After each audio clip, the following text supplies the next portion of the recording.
as contas públicas no Brasil estão estourando, a relação dívida-PIB, ela tá subindo, a gente tá indo para uma questão de insolvência e incapacidade de renegociar as próprias dívidas, dado que essa relação dívida-PIB está estourando, e alguém vai precisar fazer uma reforma fiscal focada em despesa colossal. Seremos nós a fazer isso. E quando eu falo aqui, eu deixo aqui, se irão sabatear os outros pré-candidatos a presidente, jogue um desafio para eles. Se eles falarem, eu tenho uma agenda fiscal também arrojada igual a do Renan tem, o Kim Kataguiri protocolou a PEC com essa reforma fiscal, ou seja, o projeto já tá lá no Congresso Nacional. Pede para eles endossarem. O negócio é que o Brasil, até uma pergunta aí, até já para começar, né, como que é essa batida. Porque assim, né, o Brasil ele tem problemas de todos os níveis que a gente pensar, né, econômico, social, de tudo que é jeito, né. Como que você pensa assim? Eu digo não, quando eu chegar lá eu vou fazer. Mas como que faz para estruturar porque também tem uma coisa, cara, que eu acho que falta no Brasil muito. É um negócio chamado planejamento estratégico. Entendeu?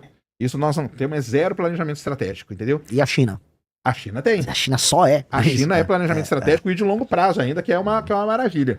Mas aí como que vocês pensam isso? Como que vocês estruturam? Porque, obviamente, tudo é meio que importante, né? Então, assim, como que vocês priorizam? Como que vocês estão pensando nessa porque é muito problema, cara. Tem problema na educação, tem problema na economia, tem problema na reforma tributária, reforma administrativa. Aí tem problema de riquezas, não só da terra rara, mas do próprio petróleo e tudo, entendeu?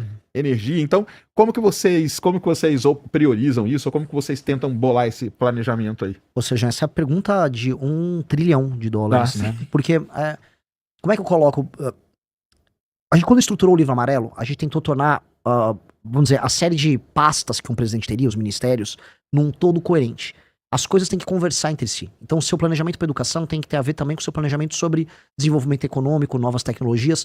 Assim como a parte de segurança pública tem tudo a ver com habitação. A parte de desenvolvimento regional tem tudo a ver com reforma política. E para a gente conseguir estruturar, e hoje eu ir nas entrevistas e explicar, ok, nós temos um plano, demorou, e mesmo assim, eu faço lives diariamente, converso com pessoas que manjam dos assuntos que importam em termos de economia, e mesmo assim, você estruturar no todo coerente é muito difícil. E eu acho que hoje a gente tem um caminho. O caminho que eu digo é entender o que é, onde eu quero chegar e de onde eu tenho que começar.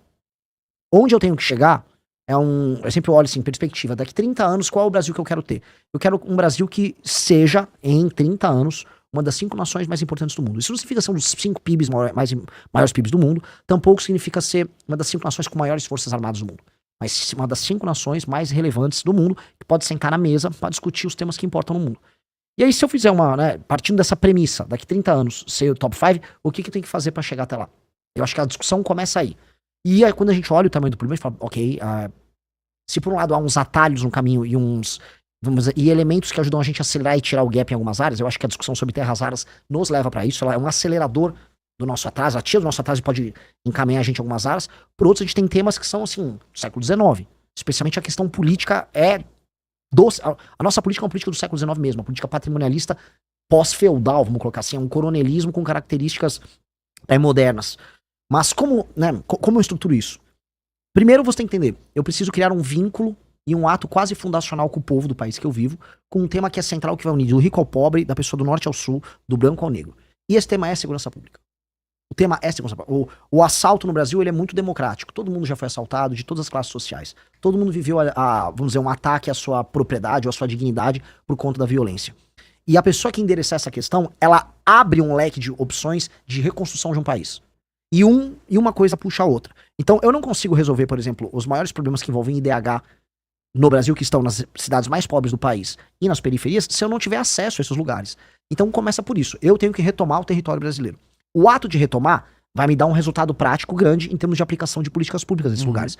Mas ele também vai me dar um ato simbólico que ninguém tá levando em consideração, de ser o primeiro presidente que olhou para esse problema e resolveu esse problema. Para andar com isso, por isso que esses sistemas são uma coisa muito complexa. Tem toda uma agenda de nova legislação para matéria penal, para matéria da lei de execuções penais e porque a gente chama hoje, na hora de enfrentar o crime organizado, de direito penal do inimigo, que é uma legislação própria para que você faça com que o membro de uma facção ele tenha um status jurídico especial, que é basicamente ele ter menos direitos, diminui muito o direito de defesa dele e faço a pena para ele ser mais alta. A implementação disso também tem que envolver inteligência. Então eu preciso da Polícia Federal atuando junto com o AF, eu vou precisar, por exemplo, para não deixar a droga entrar pelo Mato Grosso do Sul, eu vou precisar da FAB atuando ali. Você vou precisar de drone também, vou precisar de monitoramento E assim que essa droga que entrou, ela vai passar pro Mato Grosso do Sul, ela vai passar pro interior de São Paulo, eu tenho que ter inteligência para pegar uma empresa americana que coloca cocaína dentro de um container de café, porque tem uma densidade similar, e aí ela vai parar no porto sem ser detectada. Então eu tenho que pegar essas empresas no meio. Assim como eu tenho que pegar ali na Baixada Santista, tomar as favelas que estão na Baixada Santista, que o PCC usa como uma espécie de doca para montar o pacote que será exportado, e retomar o Porto de Santos. Todas essas ações são ações integradas que o presidente da República tem que ter só para começar a endereçar o enfrentamento ao crime organizado. E isso vai me abrir uma série de possibilidades em termos de popularidade para, enquanto presidente da República, eu responder às outras reformas que vão precisar ser feitas já com uma legitimidade. Então, o presidente precisa entregar coisas e entregar aí, para falar, vamos dizer, de maneira prática de uma outra área, a outra coisa mais premente, que é também urgente, que é uma reforma fiscal para ontem, que é as contas públicas no Brasil estão estourando, a relação dívida-PIB, ela tá subindo, a gente tá indo para uma questão de insolvência e incapacidade de renegociar as próprias dívidas, dado que essa relação dívida-PIB tá estourando, e alguém vai precisar fazer uma reforma fiscal focada em despesa colossal. Seremos nós a fazer isso. E quando eu falo aqui, eu deixo aqui, se irão sabatear os outros pré-candidatos a presidente, jogue o desafio para eles. Se eles falarem, eu tenho uma agenda fiscal também arrojada igual a do Renan, tem? O Kim Kataguiri protocolou a PEC com essa reforma fiscal, ou seja, o projeto já tá lá no Congresso Nacional.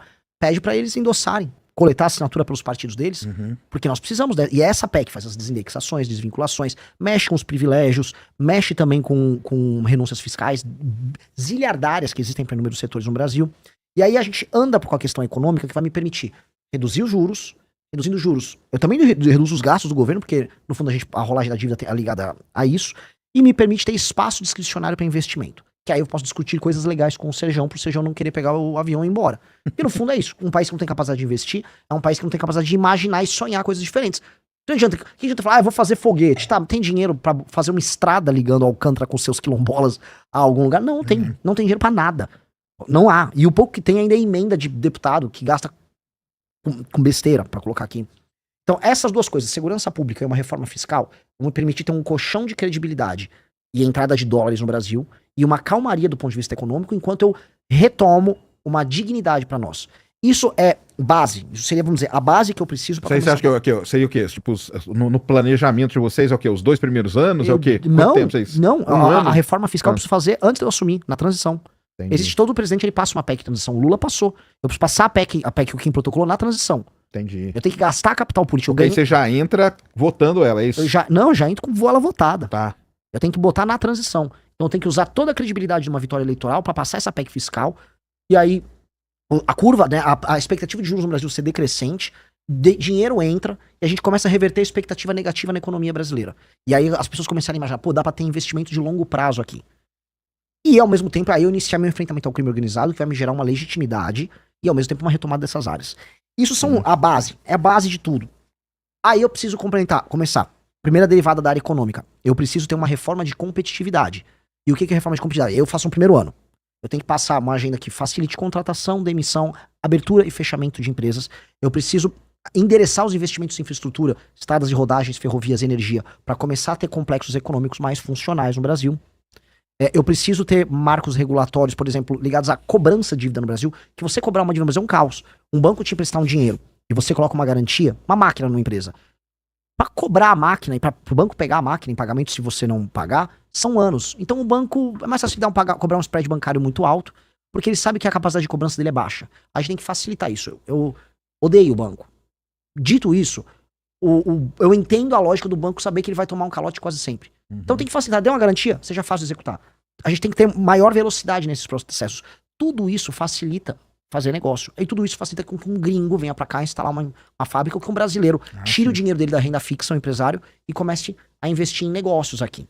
Tudo isso somado à reforma fiscal, que andou, vamos dizer, como eu posso colocar aqui, que permitiu que os juros ficassem mais baixos, dinheiro entrasse, não só dinheiro de especulação. Então a gente tem só uma reforma fiscal, ela já ajuda também investimento externo no país, né? Óbvio. Porque aí reduz o problema do Brasil. O risco no longo prazo. Muita incerteza, né, cara? É muita lógico. incerteza. Que empresa que vai colocar uma grana aqui, vai colocar uma empresa aqui, uma incerteza. Porque a gente tem certeza em vários setores. Tem certeza trabalhista, né? Que tem esse problema todo. Tem certeza política, né? E tem incerteza fiscal também, né? Perfeito. Isso aí as empresas não querem, né? Elas fogem, né? Exato. E isto é, vamos dizer, isto é o que precisa ser feito.